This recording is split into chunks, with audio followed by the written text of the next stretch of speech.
What is the dark? Is it ugly and cruel? Is it a place for monstrosities, for fools lost in the woods? A terrible void where all your nightmares come true.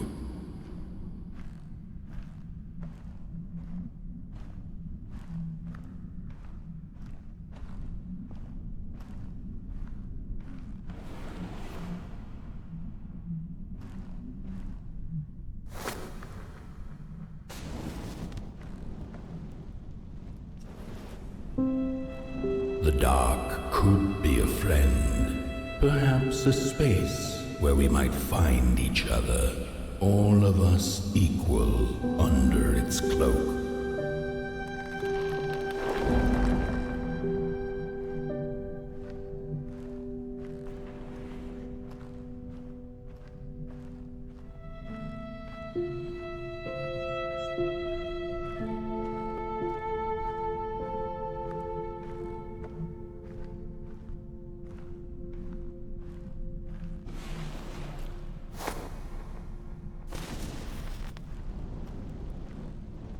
The dark could be an embrace and the release of the old, like taking off a tight shoe, laying bare one's feet, and taking a first step onto a new adventure.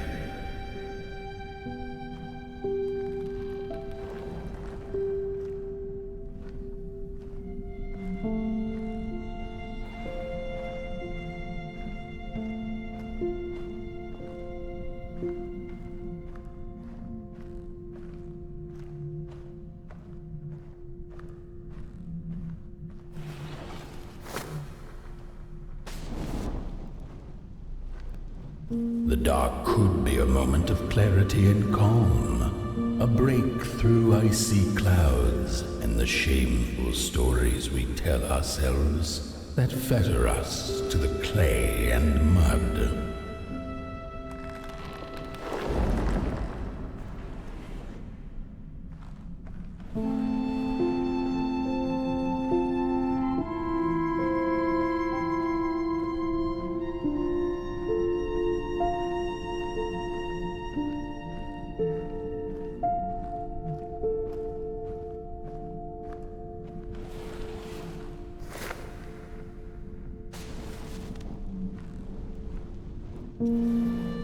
The dark could be the space and time that we need to recover from the death of a dream and the quiet promise of new beginnings waiting on the other side of grief.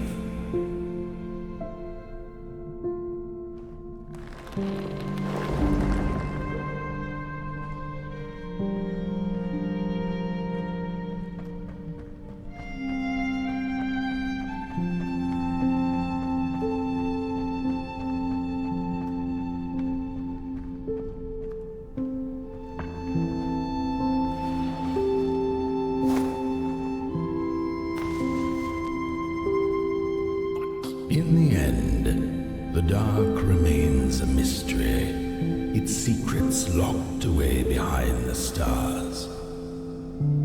But one can rest assured that it is always there, watching, patiently waiting for us to enter it, with fire in our hearts and with eyes wide open.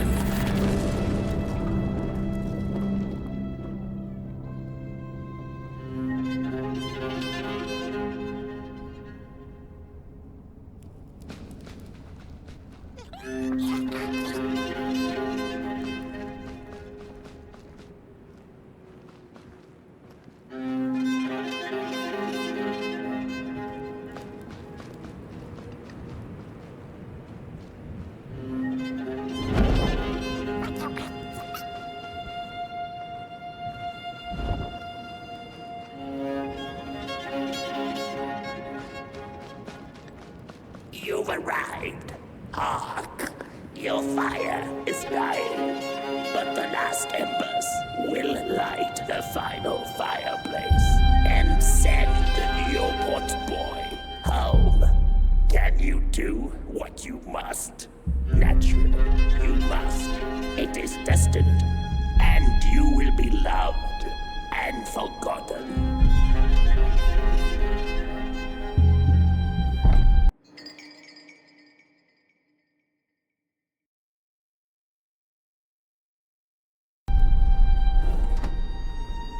The soothsayers have spoken the last words. It has been an honor to watch your journey to the work table's edge. Now go and burn. Burn.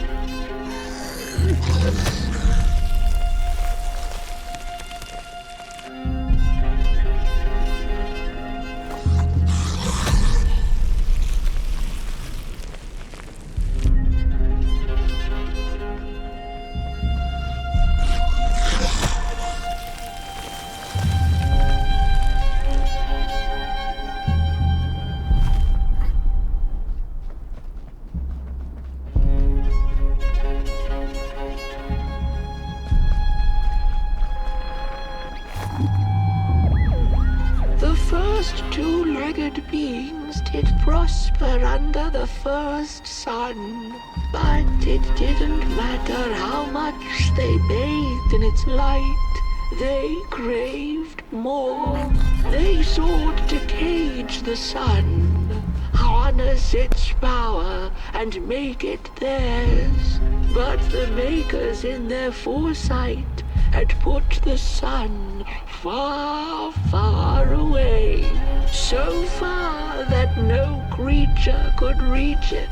That's why, in their desperation, the two-legged ones began to collect matches, lighting them like minuscule suns of their own. But there are only so many matches in this world, and one day they'll run out, and they shall once again look to the sun.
Just gone.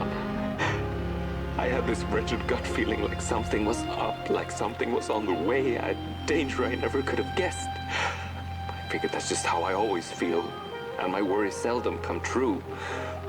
And now here I am, and I have been for some time now, and it just won't come back. I'm thinking, while I had it, I didn't know what to do with it, how to care for it, enjoy it. But if I had it again tonight, I'd probably waste it all over again.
Once upon a time, some folk on the other side of this and that had the most strange and beautiful dream. I hope that tonight you caught a glimpse of it, and I wish you the levity and grace to smile in the darkest of times and on the way down your midnight walk.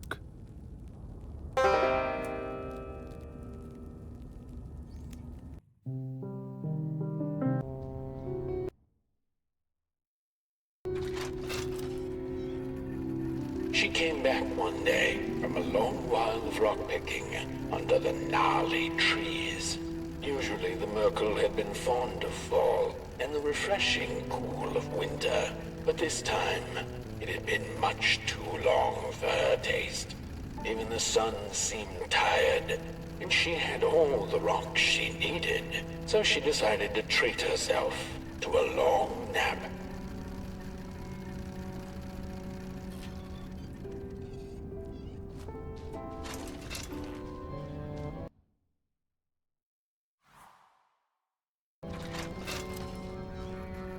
The Merkel dreamt many dreams of the mysterious moon and the critters living within its craters, and of the ocean and its deep secrets known only to the sea creatures and the corals, and of the twinkling stars that had so much to tell, but they were too far away to be heard.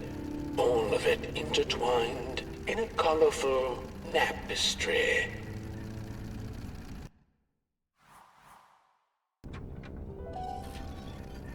And so she woke with a yawn, so big it could have devoured the sun. She had slept for just about a decade. A decent nap by Merkel's standards. She smacked her dry lips, looking forward to what the new dawn had to offer as she left her lair and went out into the cool night. "Wait a minute," she exclaimed. "Night?"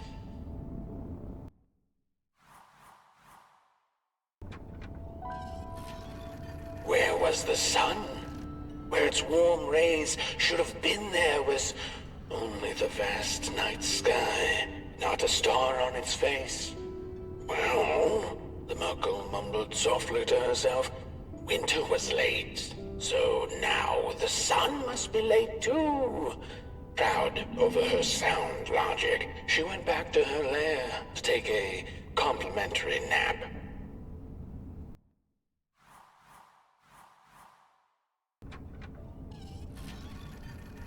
The Merkel had taken a nap that had lasted 2 decades. Now that counts as oversleeping even by Merkel standards. She had awoken anxiously this time, feeling misplaced and confused. The confusion grew further into panic when she was greeted not by the sun's life-giving caress, but once again by the silently mocking night sky.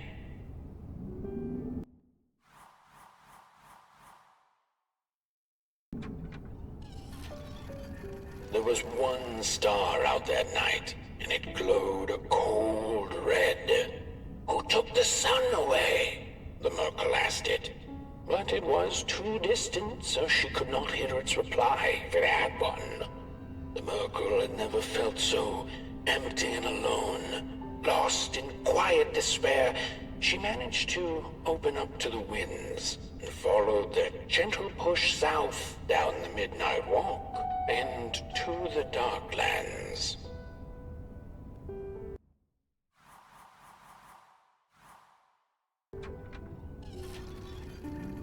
Along the walk, she met the old soul fisher with whom she'd shared many a teacup in her days. Is that the Merkel I see?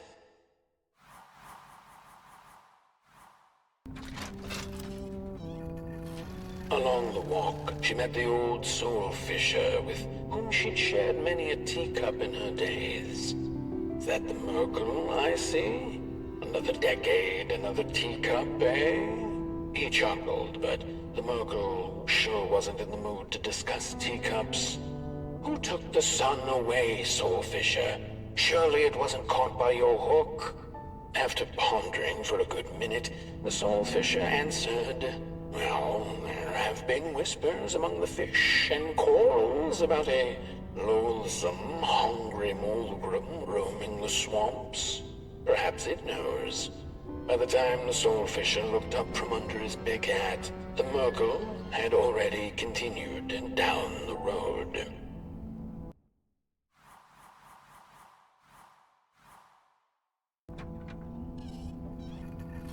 After a long while of following oversized, snail-like tracks in the mud, trudging deeper and deeper into the mushroom-ridden swamps, the Merkle heard a harrowing howl. Up on a hill stood a looming figure, dark and still in the quiet of the night. Lo and behold, the Mulgrim, she thought to herself in slack-jawed awe. She greeted the creature with a quivering voice and, unable to restrain herself, asked, "Do you know who took the sun away?"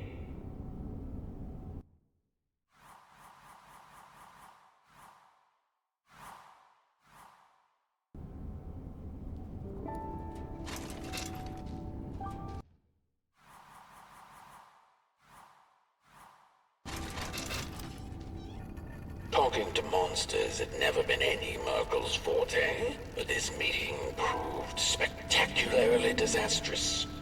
Barely escaping the gnashing teeth of the Mulgrim, she managed to escape by jumping into a lake, following its stream away from the swamps. Although the Mulgrim was far behind her, she could still hear its melancholy howl. Mad with grief, she mumbled, "As I will be, unless I find the sun again." Tired from running, she searched for shelter and found a dark, dank cave. Cozy, even by Merkle's standards.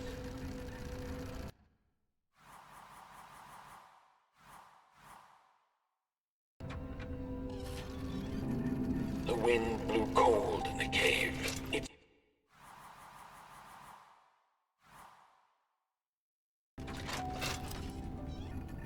The wind blew cold in the cave, its whispers strangely soothing to the Merkle. As it turned out, the whispering belonged to a pack of starving crawlers who had begun circling her, their language known only to the dark itself. "What are you searching for, little limb tree?" they sounded in guttural unison. "These are dark days, and your kind does not belong anymore." The Merkle gathered her courage. "I am looking for the sun. I know you crawlers eat fire for dinner. Did you eat it?" They sniffed her lantern hungrily, and instinctively, she offered its flame to them.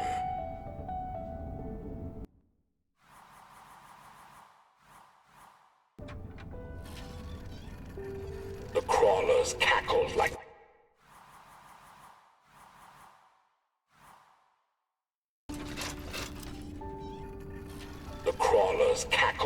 mad chickens. "Keep your fire cladling. Take it to the dark itself. Mayhaps there you shall find answers." And before the poor little Merkle could shriek, the crawlers had gone with the wind. Knowing not where to find the dark itself, and everything looked pretty dark to her, the Merkle found her way back on the road, further away from home than she had ever been. The hills were looking stranger by the hour.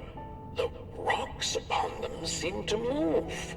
They were the head people, a peaceful yet grumpy sort who didn't take kindly to somebody's perusing their lands. They muttered at her as she passed them, but she couldn't make out their words. "What's that, little headlings? Are you saying you know who took the sun away?"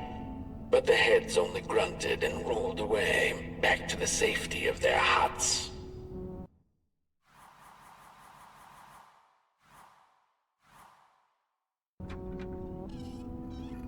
The road went on, and the shadows grew all around her.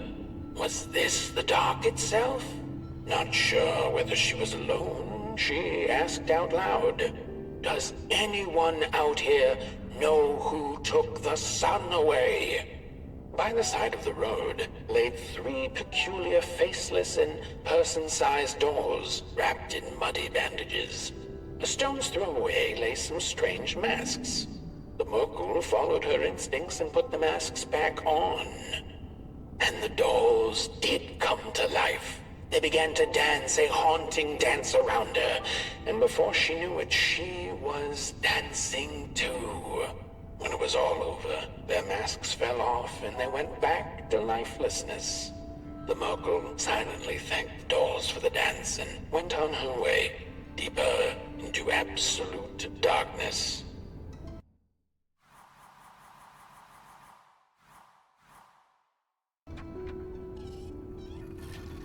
Before she knew it, the little Merkle, lost and tired, came to stand before the dark itself, with a burning question clenched in her fist. She felt like punching the dark with it, screaming it out like the howling Morgrim, laughing it out like the starving crawlers who had nothing left to eat but the hope of others. Who took the sun away? It then asked the Merkle. Its voice sounded like a dark forest, deep and ancient. "It wasn't you?" the Merkle retorted. "You're its complete opposite. Surely you must be the reason it's gone." The dark then replied, "I am but the absence of light, not its adversary. Light is because I am. How could I possibly hold it in my possession?" The Merkle felt her anger fade. She understood little besides one thing, that the darkness was not behind the missing sun, nor her suffering.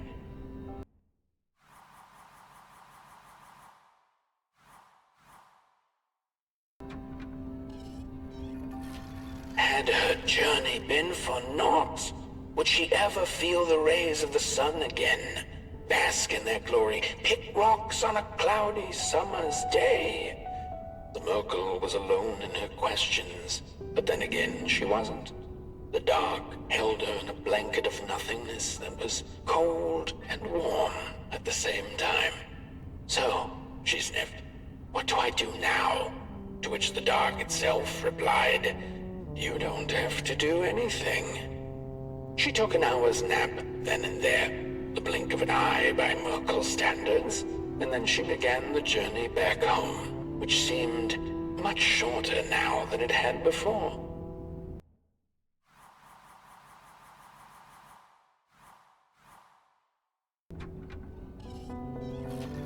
Back home on her hill, memories of the Merkle's many encounters along the way came circling back into her mind. None of her new acquaintances had been able to answer her burning question, but they hadn't been a waste of time either. She knew not if the sun would return tomorrow, in another decade, century, or never. She knew now, however, that she didn't need to know. She had the dark, and in it, anything seemed possible. So busy with her search for answers, ever since she'd left home, she'd completely forgotten to look up. The stars twinkled in the night sky, and there were so many, and they kept her good company. If only a little rock-picking Merkle could know that the seemingly tiny stars were in fact thousands upon thousands of suns. The end.